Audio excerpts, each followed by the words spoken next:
Hey 3MBC fam, I'm Audrey. And I'm Jessica. And we welcome you back to our 3MBC Sermon Recap.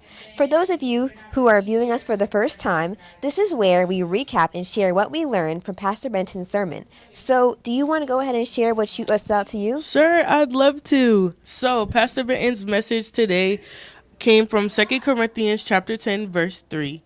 And his sermon title last week was I'm on the Lord's side. So today was a continuation of I'm still on the Lord's side. So today he was talking about the Church of Corinth and how it was divided because they were basically focusing on the wrong things. And he was also saying that we have a separation between the world and the church because we focus on the wrong things within the church, but we also fail to realize that souls are not being saved or changed. And when he was saying that, it just makes so much sense because there are a lot of things that happen just to keep a church running and keep a church functioning. And sometimes we can get distracted by those things because it's a lot to handle. But on the other hand, we do have souls that need to be saved. We have people that want to come to church, that want to get to know more about God. But when we have our fellow leaders of the church being a little bit distracted by keeping the business side of things done in the church, it can be hard to make sure we get the needs of those people. So just basically having a focus reset on what we need to be making a priority, which are the people, because we want the people to stay, we want the people to come, and we just want to keep them here. So I just thought that was really good. And like for me, like disciples are needed now more than ever, so it's important to try and push people to get to the church. And just everyone, there's so much conflict now outside of the church, inside of the church, so the people that need to choose to be on the Lord's side, like it's important to know that like disciples are the people who are choosing to be on the Lord's side. And if we have more of those people, then we can bring even more people back into the community. Right.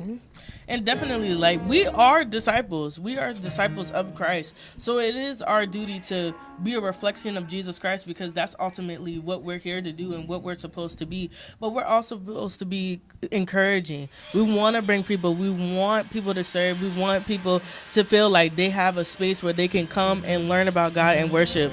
So I thought that was a really good point that you said. And another point that I wrote down was he was talking about Paul. And Paul was also like discussing Jesus, but he was also talking about his sufferings, like his own personal sufferings. And what stood out to me was the fact that Paul boasted about his sufferings more than his accomplishments. And some would be like, well, why is he talking about his sufferings? Like, why are we talking about the negative things? But people fail to realize that the negative things are what help us make it to our accomplishments. Like just like school, for instance, like when I was in school, I used to struggle so bad focusing, getting my work turned in on time. It was just horrible. But to know that all of those things led up to me graduating, all of those things led up to me getting a degree. So I should boast about my sufferings because people are going through the same things that we endure, and we can't express that. If we don't express that, then they won't know that I have somebody else going through the same thing that I'm going through. So I just felt like that was a really good point. Yeah, because everyone wants to hide their suffering because they want to be seen as this, oh, I did it all by myself. I'm a winner and I never suffer. I do everything perfectly. But for seeing someone else suffer and going, okay, the Lord helped them get through that. Like, I'm about to graduate, and I definitely also struggle with focusing in class. And so you just said, okay, the Lord got you through this and got your diploma. I'm going to get my diploma in 2 weeks. So it's like having someone to look up to. God helped them. God's going to help me too. Right. Definitely. That was really, really good.